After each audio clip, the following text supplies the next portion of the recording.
Vamos a reflexionar sobre el Evangelio de Lucas, capítulo 17, versículos del 5 al 6. Dijeron apóstoles al Señor: aumentanos la fe.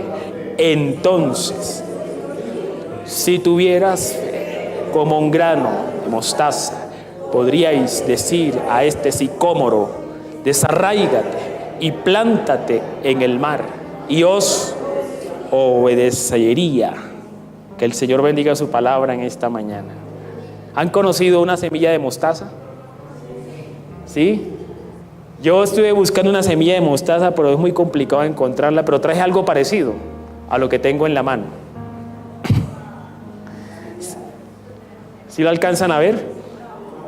Por eso no lo alcanzan a ver, porque es pequeño. Porque es pequeño. Una semilla de mostaza es una semilla muy pequeña. De hecho, puedo decir que es más pequeña que esto que tengo en la mano. En esta ocasión, Jesús está diciéndole a sus discípulos y les está definiendo qué es la fe. ¿Qué es la fe? Cuando uno le pregunta a un creyente, a un cristiano, cualquiera que sea, y le pregunta: defíname qué es la fe, por lo general, ¿qué versículo le cita? Le cita Hebreos 11:1. ¿Qué dice Hebreos 11:1? La fe es pues la certeza de lo que, la certeza de lo que se espera, la convicción de lo que no se ve.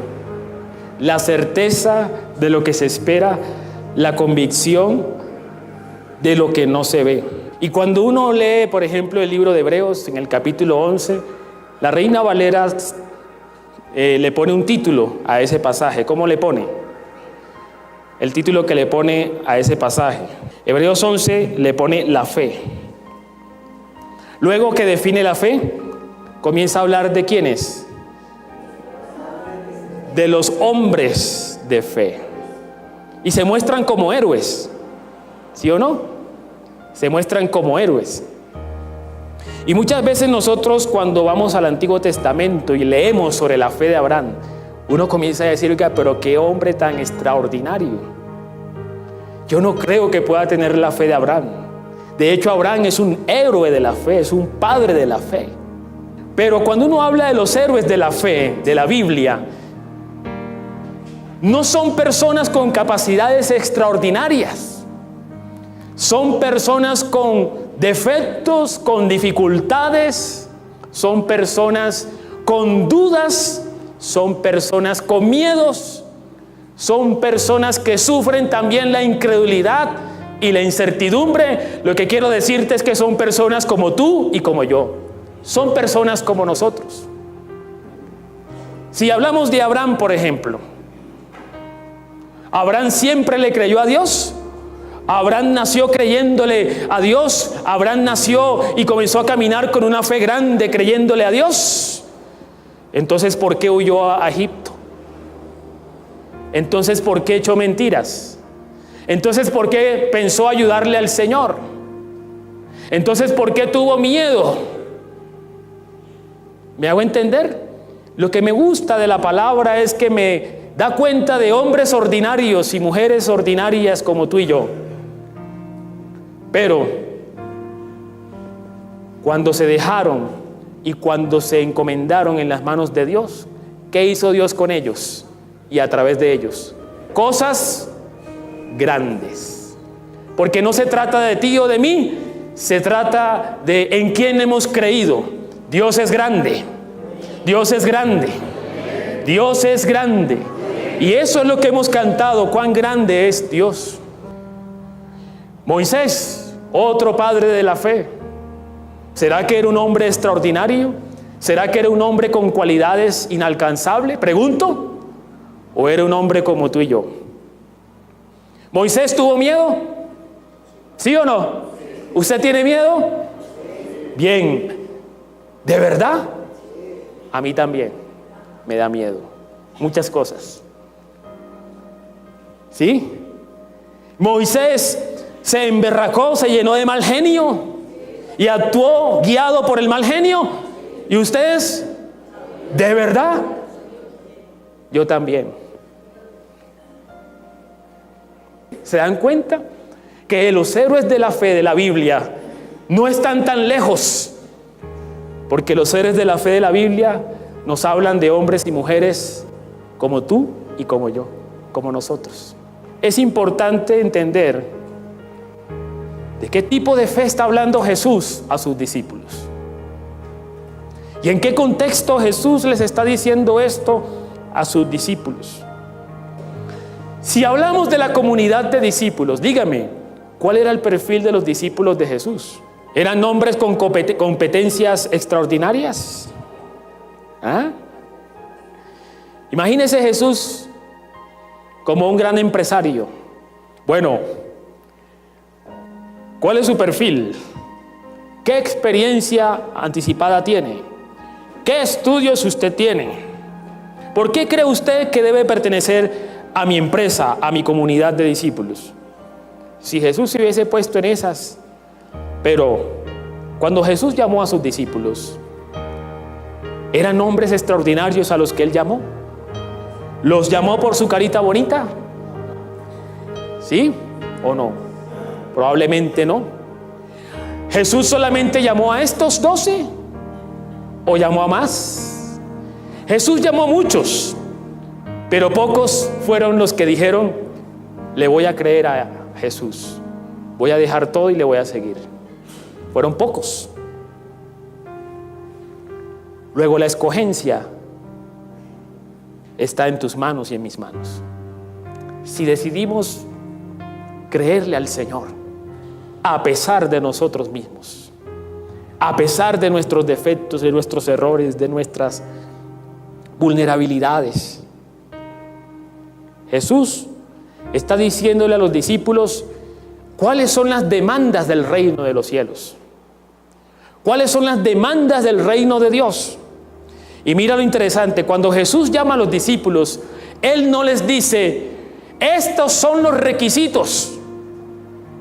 Él simplemente les dice: síganme, dejen lo que estén haciendo y síganme. Y en la Biblia, cuando se habla de camino, se habla de conducta, de comportamiento, de estilo de vida.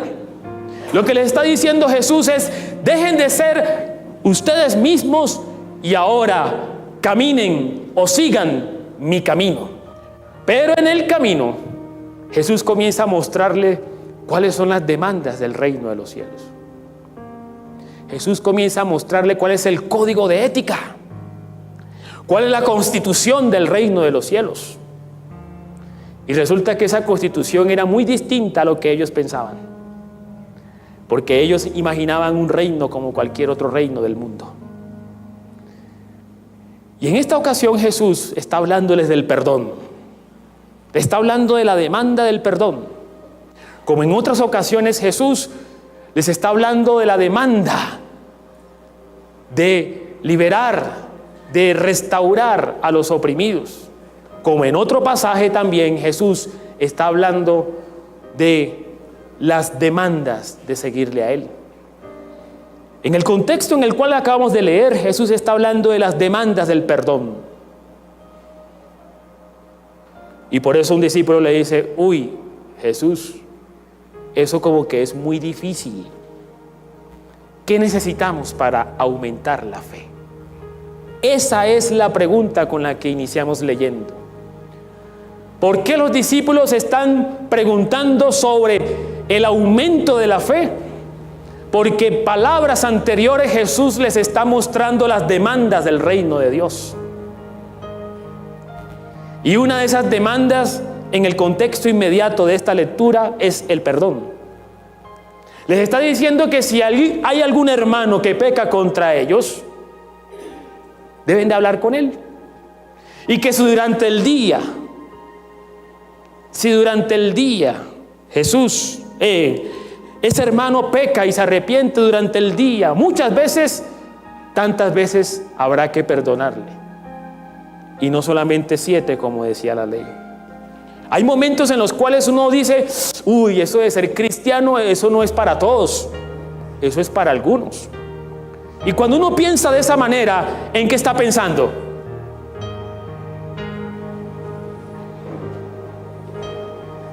En que ser cristiano solamente es para unos cuantos héroes, ¿cierto? En que ser cristiano como que tiene que ver con las capacidades extraordinarias que cada persona tenga o con la fuerza de voluntad de cada persona. Y por eso algunos dicen, no, eso de ser cristiano, eso es para unos, pero para mí no lo es, porque yo soy muy pecador. ¿Qué dijo Jesús? Yo he venido a los que están enfermos. Por eso yo digo que el primer requisito para seguir a Jesús es ser pecador. Es ser pecador. Aunque hay personas que consideran que no son pecadoras. Esos son los sanos de los cuales Jesús habló en su momento. Por eso es la pregunta de los discípulos: Señor, aumentanos la fe. Porque parece ser que nuestra fe es poca, es pequeña. Entonces Jesús le dijo: si tuvieras fe como ¿qué? Como una semilla de mostaza, podrían hacer muchas cosas. Cualquiera que no conoce la semilla de mostaza diría, por un lado, si los discípulos están preguntando, aumentanos la fe, ¿con qué tenía que hacer la comparación Jesús? Con algo grande. ¿Me hago entender? Pero Jesús no está comparando la fe con algo grande, lo está comparando con algo insignificante. ¿Cómo entender entonces esta contradicción? Mientras los discípulos están pensando en una fe gigante como requisito previo para poder atender las demandas del camino de Jesús, Jesús les dice: miren, lo que ustedes necesitan es algo tan grande como esto. Lo que está diciendo el Señor es que la fe de la mostaza, la fe de mostaza, no depende de tus capacidades ni de mis capacidades, depende del poder de nuestro Dios. Dios es omnipotente, Él todo lo puede, Dios es grande. Si tan solo creyéramos en un Dios tan grande, si tan solo creyéramos no tanto en tus capacidades, eso es imposible, yo no puedo. Si tan solo creyéramos que Dios hace posible lo que es imposible para el hombre, entonces nuestra fe crecerá como una mostaza. Aleluya. La fe de la que le habla Jesús a sus discípulos no es una fe humana, no es una fe natural, es una fe espiritual. Porque mientras los discípulos creen que para hacer grandes cosas para Dios se necesita una fe grande, una fe elocuente, una fe perfecta, Jesús le dice: no, la fe que se necesita es una fe sencilla, es una fe sincera, es una fe transparente. Y yo siempre, cuando pienso en esta fe, me imagino la fe de un niño. Yo tengo una niña que por ahí la ven corriendo de vez en cuando. Se llama Esther, 2 años, va para 7 meses, ya casi 3 años. Y ella de vez en cuando comienza a jugar conmigo. Y yo juego con ella. Tiene una costumbre muy extraña, que cuando está en la cama se tira en señal de juego. Cuando yo estoy, se tira. Y cuando se tira, adivinen qué hago yo. ¡Sangre de Cristo!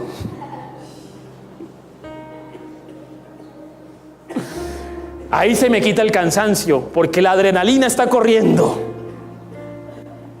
Y yo me pregunto, ¿por qué se tira de esa manera? ¿Por qué cree que se tira esta niña? Y todos los niños, ¿por qué cree que se tiran de esa manera? ¿Por qué a esta niña no le importa cómo, cuándo, o de qué manera, o de qué circunstancia o forma su papá no va a dejar que se golpee? Por eso lo hace. Qué fe tan sencilla. Qué fe tan sencilla. Yo no sé, Señor, pero yo estoy caminando en tu nombre. Tú me has orientado que por aquí es. Yo no sé, Señor, pero tú, en la dificultad, en la prueba, en la lucha, tú, Señor, cuando esté derribado o caído, tú, yo no sé cómo vas a hacer, pero me levantarás para que la gloria sea tuya. Ese es nuestro Padre. El Señor es omnipotente. El Señor es poderoso. Entonces el poder y la grandeza de una semilla de mostaza no está en lo que vemos, sino que está en lo que veremos. ¿Qué es la fe? Hebreos 11, ¿qué es la fe?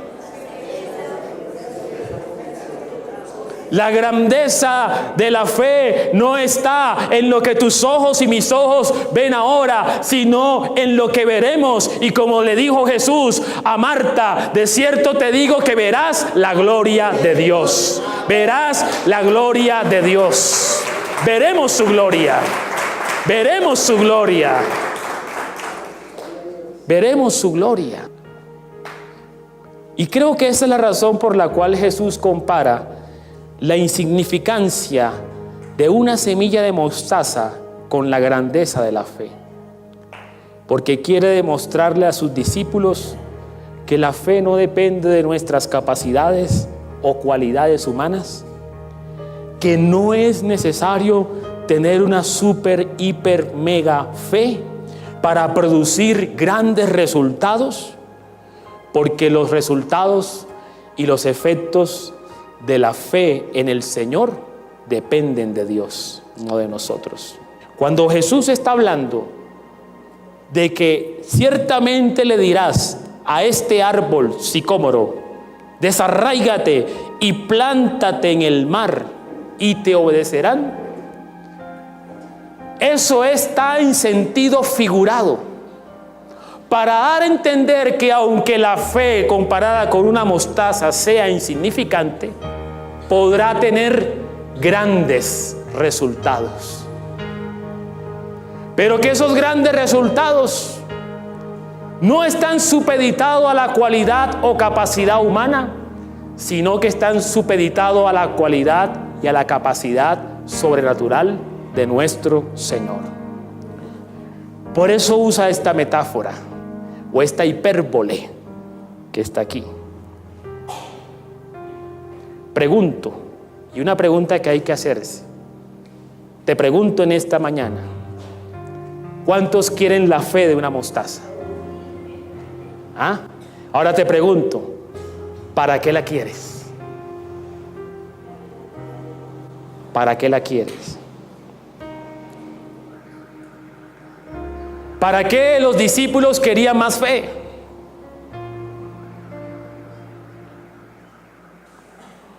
¿Para qué se quiere la fe? Para demostrar. ¿Qué queremos demostrar? ¿Qué queremos probar?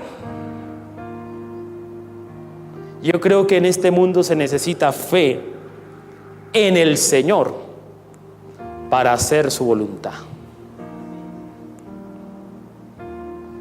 Se necesita fe en el Señor para atender a lo que Él nos pide.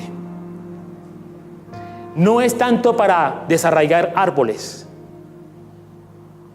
De hecho, si hay alguien que quiere demostrar cuán grande es su fe desarraigando árboles, de cierto le digo, o podemos decir, que esa ya no es la fe de mostaza. Porque la fe de mostaza es la fe en el poder sobrenatural, ¿mío o de quién? De Dios. Por eso siempre la gloria será para el Señor y no para nosotros. Termino con lo siguiente. Si la fe entonces es comparada y es requerida de esta manera, ¿por qué a veces no tenemos este tipo de fe? ¿Qué pasa con tener este tipo de fe? Primero, porque las pruebas de esta vida ahogan este tipo de fe. Señor, pero si estoy haciendo tu voluntad, ¿por qué me pasa esto? ¿Por qué me pasa lo otro? Ahora que estoy firme contigo, Señor, ¿por qué estoy aquí? ¿Por qué estoy allá? ¿Por qué esta crisis? ¿Por qué este problema? ¿Por qué se me vino todo esto encima? Y esas pruebas comienzan a ahogar la semilla de fe. Pero escucha bien lo siguiente. La carta de Santiago dice que nos gocemos o que tengamos por sumo gozo cuando tú y yo nos encontremos en diversas pruebas. Porque la prueba producirá paciencia. Y la paciencia nos hará completos y perfectos para su gloria. Entonces, cuando vengan las pruebas, asúmelo con la fe de una mostaza. Asúmelo con la fe de poder creer que el Señor se glorificará a pesar de las pruebas que estás pasando. Porque no se trata de ti o de mí o de mi poder, se trata del poder grandioso de nuestro Dios. ¿Por qué se ahogan la fe de una mostaza? Por las tentaciones. He ayunado, he orado, pero esa bendita tentación está ahí. Jesús también ayunó, y en pleno ayuno, ¿qué pasó con Jesús? Fue tentado. Por eso la carta de Santiago también dice: someteos a Dios, resistan al diablo y él huirá de vosotros. Pero a veces nuestra fe, a veces pareciera ser que la fe, hay más fe en el diablo que en Dios. Parece que hubiera más fe en el diablo que en Dios. Cuando estamos frente a la tentación,